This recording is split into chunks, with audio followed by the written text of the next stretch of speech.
Gun నుంచి bullet fire అయింది. ఈ స్పీడ్తో బుల్లెట్ మెటల్ని కూడా చీల్చేయగలదు. కానీ దీనిని కాదు, ఇదే బుల్లెట్ ప్రూఫ్ జాకెట్. ఈ జాకెట్ బుల్లెట్ని ఎలా ఆపుతుందో చూద్దాం రండి. ఈ బుల్లెట్ ప్రూఫ్ జాకెట్లో 4 లేయర్స్ ఉంటాయి. ఫస్ట్ వచ్చేసి సెరమిక్ లేయర్, సెకండ్ వచ్చేసి అరమిడ్ ఫైబర్ లేయర్, థర్డ్ వచ్చేసి vortex layer and fourth layer వచ్చేసి polyethylene layer. First bullet ceramic లేయర్ని హిట్ అవగానే బుల్లెట్కి ముందున్న షేప్ ఫ్లాట్ అయ్యి డ్యామేజ్ అవుతుంది. తర్వాత బుల్లెట్ అరమిడ్ ఫైబర్ లేయర్ని హిట్ చేస్తుంది. ఇది స్టీల్ కన్నా స్ట్రాంగ్గా ఉండే టైట్లీ వ్యూడ్ ఫైబర్.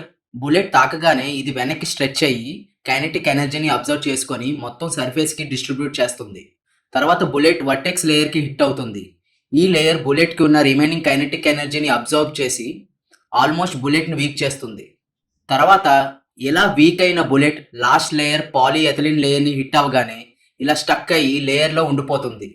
ఇలా ఈ 4 లేయర్స్ బుల్లెట్ ప్రూఫ్ జాకెట్ని స్ట్రాంగ్గా ఉంచి బుల్లెట్ ఇంపాక్ట్ని బాడీ వరకు రాకుండా ఆపి మన లైఫ్ని సేవ్ చేస్తాయి.